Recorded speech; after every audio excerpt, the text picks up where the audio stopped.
Rikthehemi drejt për drejt në minuta dhe orët në vijim do të jemi së bashku me një panel mjaft interesant. Me mua në studio është moderatori, gazetari dhe profesori im gjithashtu Zgjedhjet. Kalaja, mi mbrëma miq, zonja dhe zotrin, ne do të qëndrojmë nga ky moment deri diku rreth mesnatës në bashkëpunim me Klaudia Karabollin, speakeren e Fox Newsit, por edhe me të ftuarit të cilët do të vinë dhe do të ikin ciklikisht. Mes nesh kemi edhe një gazetar, është Aulon Kalaja, mirë se vjen, edhe një mik i Fox News në fakt që javë pas jave je për të sjell detaje, për të bërë denoncime dhe analiza të ndryshme. Faleminderit që je me ne sot. Fillimisht do të doja nga një koment tuaj se si e keni parë sot procesin e votimeve, të zgjedhjeve, si doni ju ta quani, ka përfunduar tash. Si kemi parë, ishte një proces në leximin tim i çuditshëm, sikundër mund të jetë një proces i tillë. Pra, me 0 kandidat, me më shumë ishte një proces votimi se sa një proces zgjedhore, pra duke qenë se ishte i tillë, pam nga orët e para të mëngjesit deri në orën 19, çuditëra që mund ndodhin vetëm në procese të tilla. Pam faktin se si dikush i tekej në një fshat diku afër Kavajës ta mbyllte 5 orë para qendrën e votimit, sepse ashtu ju tek dhe nuk po i vinte asnjë votues. Sikundër pam një votim familjar në Finiq të Sarandës, ku njerëzit shkonin 10 veta dhe dikush të thoshte duhet vësh këtu kryqin ose atje. Pam pastaj çuditëra nga më të ndryshme të cilat ne i ndoqëm gjatë raportimeve që dhanë korespondentët tanë në të gjitha rrethet duke filluar nga ora 7. Çfarë tregoi në ky proces? Ky proces tregoi faktin që ishte një cirk i bukur, me cilën disa u kënaqën, disa të tjerë treguan një indiferentizëm in extremis, duke preferuar detin që malin apo diellin, dhe në fund nuk dim se kush ishte fituesi dhe humbësi.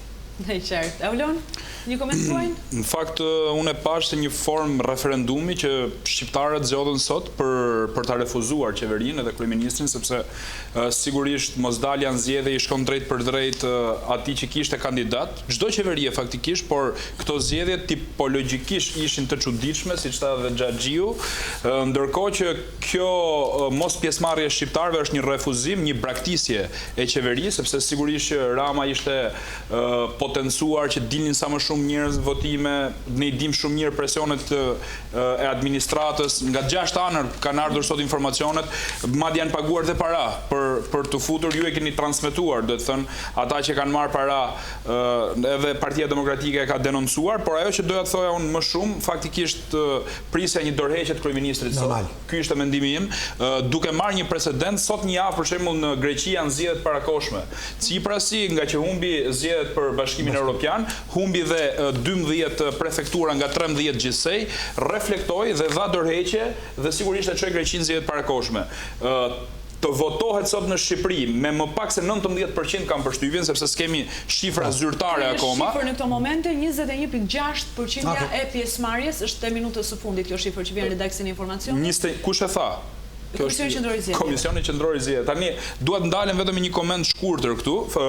U dha një informacion disi absurd në orët e para të mëngjesit, sikur kishin votuar 12% e shqiptarëve, ndërkohë që nga ora 11 deri në orën 15 kanë votuar vetëm 3%. Një mendje e ftohtë dhe një njerëz që ka jetuar në këtë vend dhe i ka përjetuar zgjedhjet, siç mund të jetë gazetari Xhaxhiu, nuk mund të votohet 3% në një orar kaq të madh dhe të votohen 12% vetëm të 4 orët e para të mëngjesit. Ka pasur një argument në fakt nga Partia Demokratike, janë vota fiktive të mbushura hedhura në kutitë. Jo, nuk merren fare me Partinë Demokratike në këtë rast, merren me një mendje të ftohtë dhe tani tentativa për ta mbajtur deri në këtë orë, pra ora tani është 21:45 minuta, ndërkohë që Komisioni Qendror i Zgjedhjeve në mënyrë permanente duhet ta kishte updateuar publikun shqiptar me ata njerëz që kanë votuar, as nuk u shty orari i zgjedhjeve, pra nuk u shty në orën 20 siç ndodhi në 2017. Pra në orën 19:00 Komisioni Qendror i Zgjedhjeve duhet dilte me një deklaratë publike duke thënë që votuan kaq shqiptarë zotëri. Mënyra se si po e bëjnë ata tani sigurisht që lë vend për dyshime. Ndërkohë rezultati Xhaxhiu, si e shihni? Se u vonuan? Rezultati për pjesëmarrjen, për përqindjen. Jeni në të njëjtën linjë me Aulonin? Unë do thoja po, shiko çfarë ndodh. Duke u referuar edhe vullnit që kanë pasur zgjedhjet e tjera, vitet e tjera. Atëherë po bëhet gjitha sforcot për ta xhustuar një çik, për t'i dhënë një suva në kësaj maskarade që mund ta quajmë zgjedhjet e sotme. Duke filluar nga segmentet caktuara. Mirë përsitet është edhe në Komisionin Qendror Zgjedhor. Shikoni se çfarë ndodh. Nëse do të shikojmë brenda komisionit, kemi një kryetar që është tërësisht kundër anëtarëve të tjerë. Nuk është dakord me pjesëmarrjen, nuk njeh numrin e pjesëmarrëve, ndërkohë që pjesa tjetër tenton të japi një bojë roz, jo vetëm rezultatit, por gjithçka që ka ndodhur në procesin zgjedhor, duke filluar edhe javë më përpara njohja ose mosnjohja e dekretit në presidentit të datës të presidentit Meta. Por unë do doja të ndalesha, Klaudia, një çik tek dy konferencat për shtyp që u dhan paralel, pothuajse paralel, nga Selia. I ndan vetëm një minutë. Okej. Çfarë vurare? Vurare fillimisht me zotin Basha. Okej, jam dakord tërësisht me në ritmin dhe minutazhin e shkurtër dhe të pranueshëm konferencës për shtyp të liderit të PD-s, por nuk është se pash ndonjë super entuziazëm të tij. Si e lexove këtë? Pash një deklarua fitues, por dakord, po. Çfarë thoshte gjua trupit? Unë prisja që të kishte një lloj entuziazmi, të kishte një lloj ose një fjalor akoma një çik të themi më agresiv në thonjza, më të ashpër, për sa i përket sepse i erdhi mbi tavë një rezultat me cilin mundet të luante më fort. Gjithsesi, duhet të lexojmë Dhe ju vetëm një saksim, nuk ishte dalë akoma rezultati final i KQZ-s. Kur ka dhënë Basha deklaratë. Ndoshta nuk ka dashur nxitohet për sa i përket përgjigjes. Po ta kapësh opozita ka tjetër shifra. Ka shifra tjera në lidhje me pjesëmarrjen. Ne duhet besojmë. Dakor, patjetër. Gjatë kam përshtypjen i referohesh edhe artikulimit politik, I referohem edhe politik, nuk ka vetëm lidhje me shifra. I referohem edhe artikulimit. Si kundër vurare ke zoti Rama, dy element që më bën të uluras, super duar trokitjet e tmerrshme në një konferencë shtypi, me militant, vetëm me Shqipëri ndodh. E dyta vurare intonacionin dhe imposturën e një fitoreje si të Piros. Po ta vjere. Çfarë bëri zoti Rama? Zoti Rama i kishte një fjalim, do thoja, një fjalim në nuancat e artimit, në nuancat e ses, futi brenda gjitha ngjyrimet për cilat ai është mjeshtër. 30 minuta mjaftuan për gjithçka. 30 minuta mjaftuan për gjithçka, por që po ta vjere në thellë, nëse do të lexoje në për ato çfarë ishin për te i reshtave, dukem që zoti Rama pranonte në heshtje atë që nuk e kishte besuar, ose e kishte besuar, por nuk donte ta pranonte, një humbje edhe të në forcës tij me këtë që ndodhi. Në fakt, unë e lexova, po merrem nga fundi për të më dalë në fillim, pra nga fjalimi i zotit Rama, sepse sigurisht që pritshmëritë tona janë tek ai, sepse ai është kryeministri i Shqipërisë dhe ai do duhet të reflektonte nga ky proces i refuzimit dhe i braktisjes. Më bëri habi të paktën dy fjali që do doja t'i bëja me atribuim drejt për drejt. Ai thotë që ne jemi përfaqësuesit e rishprehur të vullnetit të shqiptarëve. Më falë, është përgjegjësia e madhe të thuash përfaqësuesit e rishprehur të vullnetit shqiptarëve. Në rast se shqiptarët janë 19%, atëherë më fal, ky është kryeministri i 19%-shit. Nuk mund të jetë dot kryeministri i shqiptarëve. Pra, ai mund thonte që un jam kryeministri i 19% të shqiptarëve, apo jo. Dhe një fjali tjetër që nëse ne nuk e kuptojmë mbështetjen e madhe që morëm, atëherë nuk kemi kuptuar asgjë. Pra, kryeministri e quan mbështetjet e madhe 19%-shin që kanë dalë për të votuar. Dhe duhet kemi shumë kujdes sepse brenda 19% mund shohim edhe çudira. S'do ta marrim të mirë që 19% janë votat e Partisë Socialiste, apo jo. Mund të jenë edhe vota të refuzimit të madh, mund të jenë vota me X që qytetarët shqiptar janë në një farë mënyrë kanë qenë të detyruar për me dalë në votime, sepse i është bërë presion dhe ata mund ta kenë dënuar në një farë mënyrë kryeministrin 6 vjeçar shqiptar tek fleta e votimit. Pra nuk do të thotë që ai ka marrë 19% të votave të shqiptarëve. Këto janë dy momentet që do doja ti thoja. Ndërkohë që nga ana tjetër gjykoj që kryeministri nuk mund të jetë më bariu i popullit shqiptar. Pra ai nuk është më në pozita komode për të ftuar opozitën për të bërë një marrëveshje. Ai sot e ka humbur legitimitetin në rast se Bildi e tronditi në një farë mënyrë dhe ja hoqi maskën, sot shqiptarët e refuzuan me votë, kështu që ky kryeministër sot në fjalimin e tij të gjatë dhe të lotshëm, siç e ka ai për zakon, do duhet që ta mbyllte me një dorëheqje. Po pyetja 1 milion që është kush fitoi realisht dhe kush humbi sot në realisht.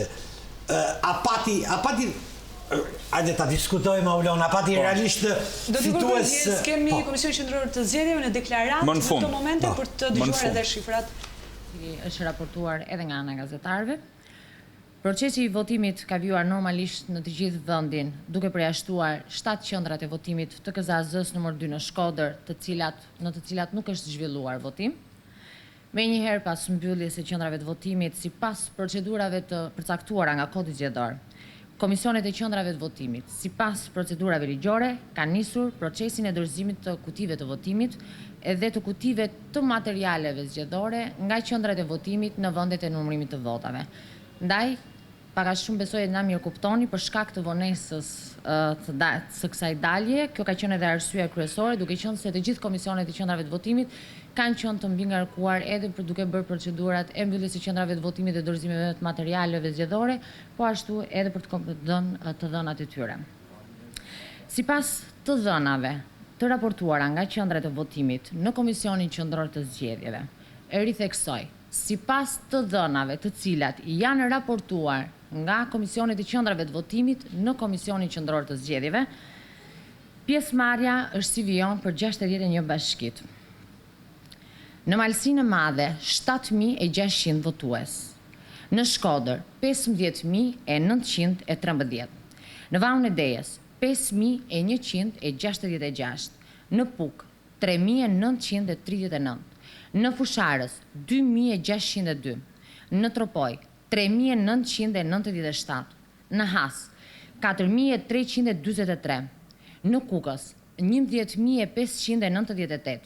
Në Lezhë 15.436, Mirdit 6.200 votues, në Kurbin 7.909, në Mat 8.068, në Klos 5.485, në Bashkim Bulqiz 7.500, në Dibër 16.327 votues, në Kruj 16.500, në Durrës 35.062, në Shijak 6.000, Vor 6.120, në Kamës 10.913, në Tiranë 171.390 votues, në Kavaj 7.784, në Rogozhin 5.260, në Peqin 5.503, Belsh 6.510, Cërrik 7.028, në Bashkinë Elbasan 39.234, në Gramsh 8.927, në Librazh 12.388 votues, në Përrenjas 8.100, në Lushnje 27.223, në Divjak 13.000 votues, në Fier 21.200, në Patos 8.800, në Roskovec 7.800, në Malakastër 6.200, në Urën Vajgurore 5.900, në Kuçov 9.880, në Berat 14.000, Poliçan 4.750, në Bashkinë Skrapar 4.522, në Pogradec 17.655, në Maliq 12.005, në Pustec 2.417, në Devoll 7.724 votues, në Korç 21.797, në Kolonjë 5.005, në Përmet 4.720, Këlqyr 2.921, me Maliaj 4.150, në Tepelen 4.646, në Gjirokastër 11.339 votues, në Libohov 1.369, në Dropull 2.252, në Vlorë 31.563, në Selenic 6.200, në Himar 4.165, në Bashkinë Delvin 3.027, në Sarand 9.261,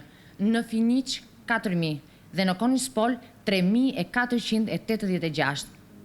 Sipas të dhënave që qendrat e votimit nisën dhe sapo cituan, totali është 771.863 votues, e thënë ndryshe në përqindje 21.6%. Ky numër është i përllogaritur natyrisht në raport me numrin e votuesve.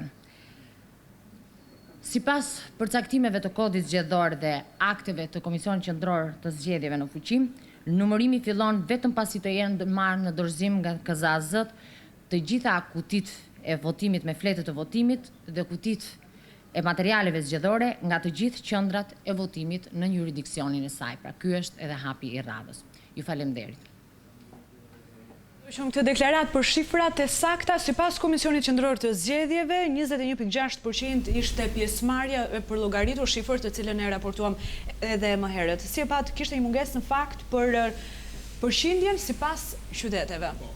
Është e qëllimshme kjo, pasi nuk ka ndodhur që Komisioni Qendror i Zgjedhjeve zakonisht nxjerr përqindjen edhe sipas qyteteve për të kuptuar se sa kanë votuar. E ka bërë 2 herë këtë gjë dhe mendoj që nuk është e ndershme kjo deklaratë e Komisionit Qendror të Zgjedhjeve, duhet i referohet përqindjes së votuesve dhe jo votave që kanë dhënë sot qytetet. Ka një nonsens fakt që sigurisht do doja ta gjykonim në studio, nga ora 11 e ditës sotme deri në orën 15, pra bëhet fjalë për 4 orë, në të gjithë Republikën e Shqipërisë janë rritur vetëm me 3% votuesit. Ndërkohë, nga ora 18 deri në orën 19, pra orën e fundit të votimeve, për një orë është rritur nga 19% në 21.6%. Pra është rritur në një orë afër 3%. Ndërkohë që në 4 orë të ditës, kjo shpjegohet sepse zakonisht shqiptari i lë gjithçka për minutën e fundit. Ta mbaroj. Njerëzit që kthehen nga plazhi, njerëzit që thonë, mos e po shkoj se mos ketë njerëz. Pra, kjo rritje e orës fundit ka ndodhur në të gjitha në proceset zgjedhore të përparshme. Ku ka marrë pjesë dhe Partia Demokratike. Edhe për shtyrjen e orarit të zyrtar. Ku ka marrë pjesë dhe Partia Demokratike, sepse duhet thënë që votuesi i djathtë nuk është nga ata votuesit e përgatitur që del dhe mban radhë. Kjo është e vërtetë. Kjo është e vërtetë. Partia Socialiste përgjithsisht nga aq se e kam ndjekur unë, ose më saktë Partia Komuniste i nxjerr votuesit të parë. Që norte, po janë kryesisht pensionistët ata që shkojnë në rresht. Jo, dhe sot Partia Socialiste ishte organizuar në atë lloj mënyre që militantët e vet t'i nxirrte në votime sa më shpejt për të punuar me pjesë të tjera të partisë. Dhe mua më duket shumë e çuditshme që për një orë të rritet me 3% numri i votuesve dhe heshtja e Komisionit Qendror të Zgjedhjeve duke e lënë publikun nga ora 18 deri në orën 22. Le një shkak për të dyshuar. Ky ishte komenti. Mundet të jetë dhe kjo me atë Komision Qendror Zgjedhor që ne kemi parë se çfarë profeson, çdo gjë mund të ndodhë. Gjithsesi. Ne në fakt elam komentin do t'i rikthemi përsëri diskutimit. Kemi sekretarin e përgjithshëm të Partisë Demokratike Gazetar Bardhi në deklaratë për mediat, e shohim të bëhet gati. Ndjekim. Uzimi ndaj Edi Ramës po e çon në manipulimet hapura dhe në mbushjet kutis për të manipuluar numrin e pjesëmarrësve në votim. Shqiptarët kujtojnë që këto janë zgjedhjet e para në historinë e Shqipërisë, ku 3 orë pas përfundimit procesit zgjedhor apo procesit votimeve, qytetarët shqiptarë nuk dinin ende se sa ishte numri total i pjesëmarrësve në votime. Kjo sjellje e Komisionit Qendror të Zgjedhjeve në këto votime moniste e ka një shpjegim. Komisioni Qendror i Zgjedhjeve me urdhër direkt Edi Ramës ishte përfshirë në një operacion kriminal të manipulimit të shifrave të pjesëmarrjes. Ashtu siç e kemi bërë me dije gjatë gjithë ditës sotme, Partia Demokratike ka monitoruar në çdo qendër votimi numrin e pjesëmarrësve në votime. Shifrat reale të pjesëmarrësve në votime për çdo bashki janë këto që do të pohoj unë tani, dhe jo shifrat e fryra të manipuluara në një proces të operacion kriminal nga Komisioni Qendror i Zgjedhjeve, eksaktësisht nga 4 antarë të palishëm të Partisë Socialiste në Komisionin Qendror të Zgjedhjeve. Bashkia Belsh, numri i votuesve që kanë marrë pjesë në këtë farsë elektorale, 5.218 ose 20.78%. Bashkia Berat, 13.428 votues, në total 16.85%. Bulqiz, 6.979 votues, ose 23.64%. Bashkia Cërik, 5.065 votues, ose 13.79%. Bashkia Delvin, 2.276 votues, ose 15.36%. Bashkia Devol, 5.830 votues, ose 17.37%. Bashkia Dibër, 10.120 votues, ose 17.82%. Bashkia Divjak, 8.433 votues, ose 19.9%. Bashkia Dropull, 1.676 votues, ose 8.38%. Bashkia Durrës, 33.580 votues, ose 13.35%. Bashkia Elbasan, 29.870 votues, ose 17.94%. Bashkia Fier, 30.450 votues, ose 18.76%. Bashkia Finish, 3.032 votues, ose 9.92%. Bashkia Fusharës, 2.239 votues, ose 24.73%. Bashkia Gjirokastër, 7.325 votues, ose 17.4%. Bashkia Gramsh, 5.720 votues, ose 21.06%. Bashkia Has, 2.253 votues, ose 14.25%. Bashkia Aymar, 2.490 votues, ose 10.95%. Bashkia Kamës, 9.630 votues, ose 9.66%. Bashkia Kavaj, 4.930 votues, ose 7.78%. Bashkia Këlcyr, 1.730 votues, ose 18.09%. Bashkia Klos, 1.935 votues, ose 12.21%. Bashkia Kolonj, 3.230 votues, ose 20.7%. Bashkia Konispol, 2.230 votues, ose 19.85%. Bashkia Korç, 14.380 votues, ose 13.21%. Bashkia Kruj, 11.532 votues, ose 18.50%. Bashkia Kuçov, 6.490 votues, ose 14.54%. Bashkia Kukës, 6.289 votues, ose 14.54%. Bashkia Kurbin, 3.989 votues, ose 7%. Bashkia Lezhë, 9.235 votues, ose 10.68%. Bashkia Libohov, 902 votues, ose 15.39%. Bashkia Librash, 8.650 votues, ose 26.20%. Bashkia Lushnje, 18.050 votues, ose 17.46%. Bashkia Malsi e Madhe, 4.730 votues, ose 10.59%. Bashkia Maliq, 8.121 votues, ose 16.58%. Bashkia Malakastër, 5.935 votues, ose 18.82%. Bashkia Mat, 3.735 votues, ose 12.64%. Bashkia Memaliaj, 3.151 votues, ose 19.64%. Bashkia Mirdit, 4.735 votues, ose 16.80%. Bashkia Patos, 7.725 votues, ose 22.16%. Bashkia Peqin, 3.895 votues, ose 13.08%. Bashkia Përmet, 3.135 votues, ose 19.25%.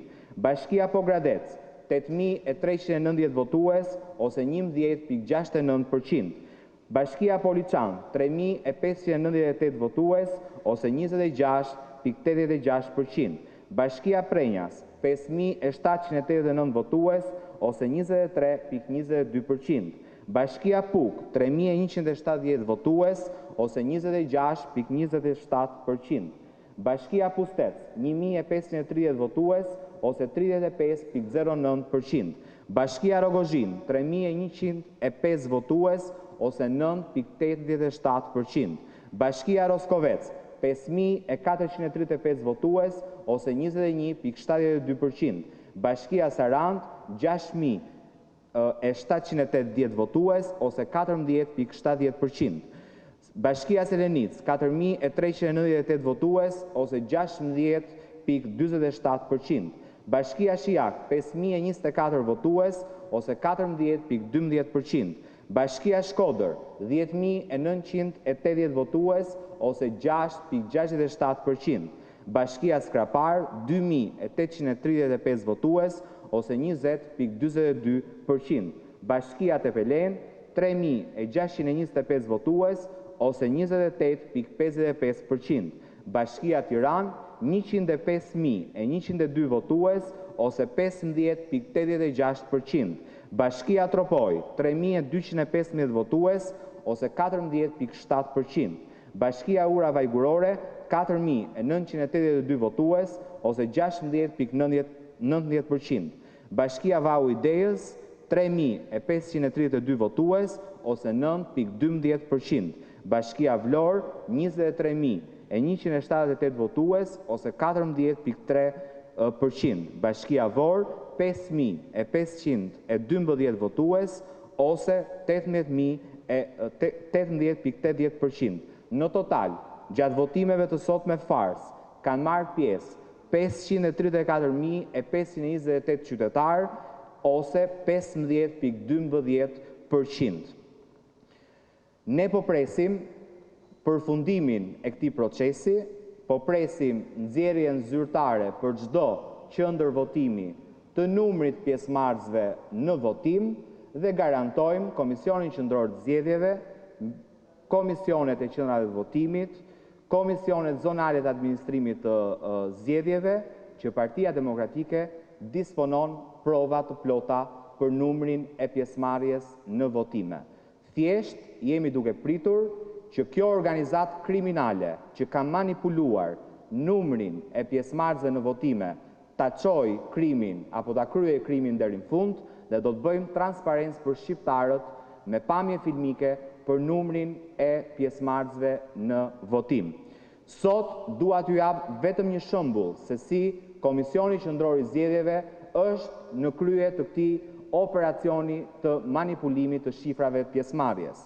Besoj qytetarët shqiptar mbajnë mend që në orën 11 Komisioni Qendror i Zgjedhjeve doli një deklaratë dhe mashtroi qytetarët shqiptar se deri në atë moment kishin marrë pjesë në votime plot 12% e numrit total të votuesve.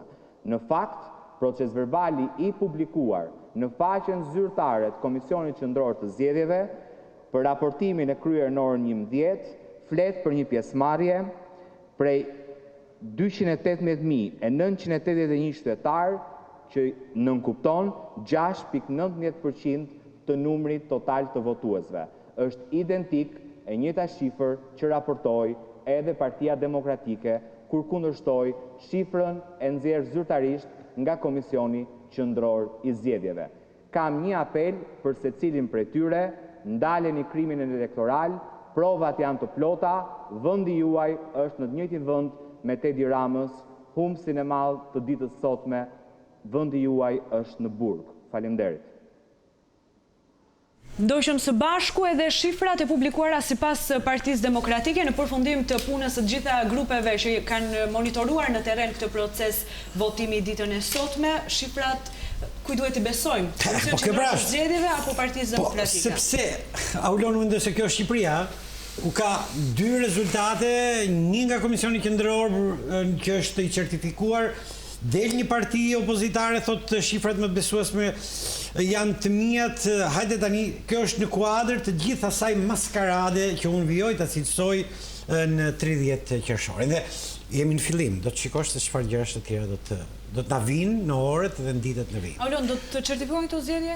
Në fakt, një koment përpara se të vite kjo pyetje, unë gjykoj që Partia Demokratike ose më saktë opozita në tërësi ka qenë më komode dhe më e ftohtë në këto zgjedhje, duke mos marrë pjesë, domethënë me kandidat dhe duke qenë jashtë këtyre zgjedhjeve moniste, ka ngritur grupe dhe shtabe pune afër qendrave të votimit në qytete të caktuara, si pasojë strukturave dhe seksioneve që ajo ka, grup seksioneve apo strukturave tjera, duke monitoruar në një farë mënyrë hyrjen dhe daljen e votuesve dhe sigurisht që shifrat janë kontradiktore me Komisionin Qendror të Zgjedhjeve. Dhe ti thua që ne duhet besojmë më shumë vëzhguesit e PD-s? Jo, nuk them këtë, por them diçka tjetër.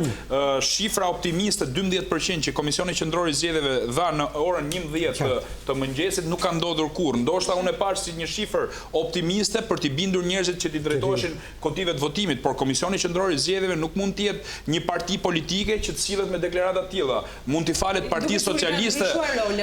Po pikërisht pra, mund t'i falet Partia Socialiste ose Partisë Demokratike, shifra diku fiktive që t'i japin një shans njerëzve që të bëjnë si njerëzit e tjerë, pra bëni si ne, votoni dhe ju. Po jo Komisioni Qendror i Zgjedhjeve, duke vazhduar më tesi që përmenda edhe më herët, sepse duhet bëj risim për sëriqmëri, nuk ka mundësi që të shtohet me 3%, sidomos kur nuk ke një palë tjetër në lojë, sepse ti mund të krijosh ingranazhet e tua kur ti ke një kundërshtar dhe nga paranoja që ke që kundërshtari mund të fitojë, atëherë mobilizon njerëzit. Kështu që me 3% kjo është shifër e papranueshme.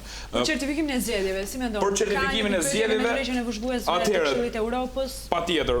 Unë gjithë ditën e sotme kam qenë monitorim në disa zona të Shqipërisë. Mund t'ju bëj me dije se nëpër rrugët e Shqipërisë nuk ka pasur fare polic, kam lëvizur me makinë sot. Nuk e di se sa mund të ketë qenë edhe numri i aksidenteve, shpresoj që mos ketë pasur sepse në Korçë dhe 2 viktimat në fakt kanë mbetur për disa orë në rrugë. Policia nuk ka raportuar, pra se ka qenë duke u marrë me çështjen e zgjedhjeve, po vim tek pyetja që ju shtroni, si pasojë daljes në terren apo informacioneve që kam marrë, janë intimiduar njerëz, ka fakte, disa qytetarë e kanë vrarë edhe frikën dhe ata që kanë punuar në administrat edhe nuk kanë shkuar për të votuar, nuk e kanë lyer gishtin me të zezë, pavarësisht se ne e pam shumë mirë që drejtori i policisë bashkiake në Tiranë kishte kërcënuar gjithë policinë bashkiake që do t'ju shihet gishti ditën e hënë. Pra, nëse e keni të nxirë apo jo. Tani më fal, kam qenë vetë dhe jam marrë me këtë lajm, pra. Është i vërtetë ai grup WhatsApp? Patjetër që është i vërtetë. Përveç kësaj janë telefonuar punonjës të OSHS, arsimtar, infermier, njerëz që punojnë në dikastere të ndryshme dhe sigurisht që i gjithë ky presion ka kulmuar me këtë rezultat që sigurisht ka dhe shifra tjera. Si pasojë të gjithë kësaj historie dhe e futjes elementëve kriminal në këto zgjedhje, sepse Edi Rama edhe kur nuk ka kundërshtar sigurisht që ata nuk i lënë jashtë loje, sepse lufta e tij nuk ka qenë për të mundur dikë, sepse s'ka pasur kundërshtar. Lufta e tij ka qenë pjesëmarrja dhe legitimiteti që ai do krijonte nga këto zgjedhje që nuk e ka faktikisht. Të gjitha këto sigurisht që në rast se OSB-ja Odiri ka qenë e vëmendshme për t'i certifikuar dhe nuk ka qëndruar gojheshtur, po themi, ose i ka shkruar gjitha këto, mendoj që rezultati nuk është legjitim.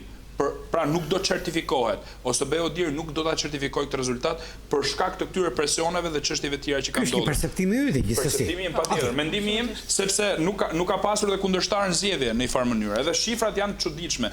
Besoj se komendi fundit duhet ketë një qendrim të OSB-ja Odirit edhe për heshtjen e Komisionit Qendror të Zgjedhjeve sot. Komisionet e tjera qendror të zgjedhjeve me këtë kryetar, pak të kryetar që rëndësi ka në 30 vite demokracinë në Shqipëri kanë dalur çdo orë dhe kanë bërë ditur rezultatin e zgjedhjeve. Sot kemi pasur të paktën 3 komunikime dhe 2 prej tyre nuk janë dhënë me përqindje. Kjo besoj se do reflektohet. Unë mendoj që OSB-ja Odiri nuk është se do dali jashtë formatit saj, do të kemi një raport këtë herë sikundër kemi pasur në të gjitha zgjedhjet, zgjedhje të mira, të pranueshme, por ajo pora do të rendisi këto që tha në Auloni, apo ato që tha Helsinki shqiptar, për shembull, Helsinki shqiptar ishte sot ekstremisht i ashpër, po ta vjerë nuk janë marrë parasysh në një deklaratë, po. Nuk janë marrë parasysh marrjen e ulët, për votimin familjar, për bojën që është hequr, çka vjen të bën pak çudi për Helsinki, duke marrë parasysh faktin që Helsinki nuk është se është dalluar për një opozicion ndaj qeverisë. Gjithë personazhet e Helsinkit janë afër majtës dhe sot kemi një ministre të drejtësisë, zonja Vasilika Hysi, ka qenë. Eksakt. Unë mendoj që OSB-ja Odiri besoj se do t'japi një certifikim ala OSB-jo djerë. Në fakt, në rast se ndodh kjo që thot Xhaxhiu dhe jam i prirur ta besoj për shkak të eksperiencës tij, atëherë OSB-o diri ose më saktë ndërkombëtarët në Shqipëri janë jashtë realitetit, nuk i kanë ndjekur zgjedhjet. Për mendimin tim, jo ky është komendi im. Okej, dakor. Unë do thoya më shumë jam brenda termit të stabilokraci se sa kjo është e çuditshme. Kjo është e çuditshme. Si? U përsërit edhe në fjalën e kryeministrit Edi Rama që Partia Socialiste është me stabilitetin dhe këtë kanë zgjedhur edhe qytetarët. Ne tani kemi, Klaudia, kemi një refuzim që kanë bërë qytetarët, do marr vetëm disa zona më pikante, për shembull në kombinat që mbahet si zonë e majt, duhet thënë, për shkak ndoshta edhe të protestave të Astirit, pa diskutim se e bëj këtë koment, kanë votuar diku te 9800 votues, kur aty janë 98000 votues potencial. Kemi në Shkodër një refuzim pa marrë parasysh shifrat e Partisë Demokratike, po flasim edhe nga vetë shifrat e KQZ-s që nuk kapin 10%. Kemi në Kavaj një refuzim të fortë dhe ajo që më kërcet mua në gjithë të histori është si ka mundësi që disa bashki që faktikisht kanë qenë bastione të djathta, sot do drejtohen nga e majta, pra nuk kanë legitimitet dhe ka kërcitje shumë të forta në gjithë të histori. Pra, kjo nuk është përgjegjësia e majtës pastaj. Kjo është përgjegjësia e majtës sepse pastaj do hyjmë në një debat tjetër sigurisht, por ajo që do gjykoja unë është që tani nuk kemi të bëjmë më me të zgjedhur, kemi të bëjmë me 61 kryetar të komiteteve ekzekutive. Të paktën me këto përqindje që na janë dhënë këtu në televizion. Por se ta mbyllim bashkë sepse ky panel do të ndrohet edhe në vend të Aulonit do të vijë një ish deputete, dua të pyes Aulon, si mendon, si e gjen Shqipërinë një korriku? Ka shumë pretendime.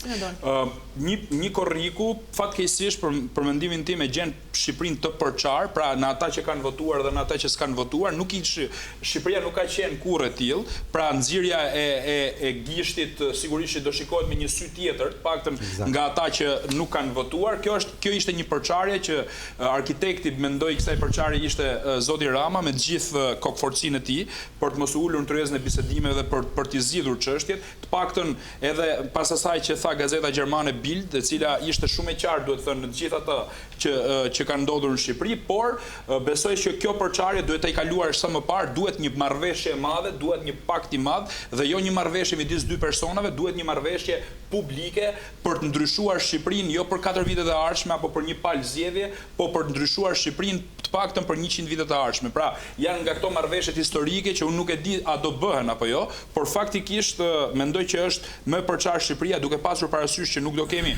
as këshilltar bashkiak të djathtë, as një kryetar bashkie të Partisë Demokratike. Imagjinoni pra opozita që në këto momente në rast se do marrim zgjedhjet e 2017-s përfaqëson 1 milion votat, mos ketë pushtet real, por në vend të tyre, edhe qoftë në bastione apo në bashki që do ishin surpriza, do të jenë disa kryetar bashkish cilët mund të kenë marrë vetëm 8% të votave të një qyteti të caktuar. E kuptoni se në çfarë, pra nuk kemi të bëjmë as me legalitet dhe as me legitimitet këto zgjedhje. Këto zgjedhje kanë pjell një palishmëri, cilën besoj që do ta gjejmë tek gjykata kushtetuese që do formohet. Ndërsa unë mendoj se vota e sotme është mesazhi se ky popull nuk do asnjëherë mbajt.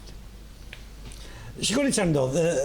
Populli shqiptar, shoqëria shqiptare është ekstremisht e zgjuar përpara çdo kutie votimi.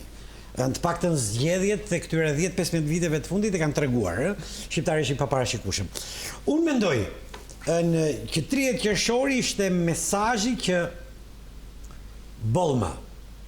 Unë mendoj që në 30 qershor PS-ja humbi qindra mijëra vota besnike, madje edhe legitimitetin moral për të qeverisur. Këtë e tham. Por nuk është pa gjë dhe nuk është pa kosto edhe e djathta. Kështu që unë mendoj se nuk ka as të fituar dhe as të humbur në këtë. Mendoj që fatura vetme e këtyre zgjedhjeve, në rast se do të quhenim tilla, se i kemi thënë votime, pra, kësaj farse që ka ndodhur sot, janë 19% shqiptarëve. Pra, kemi një kryeministër që nuk përfaqëson vullnetin e gjerë të shqiptarëve. Kjo duhet thënë, kemi 3,5 milionë shqiptarë, sa ishin me drejt votës se ju keni qenë gjatë gjithë kohës në transmetim. Imagjinoni, sipas rastit më të mirë të KQZ-s, kemi vetëm 770.000 njerëz që kanë votuar. Por kujdes, sepse brenda atyre kutive do keni prap surpriza.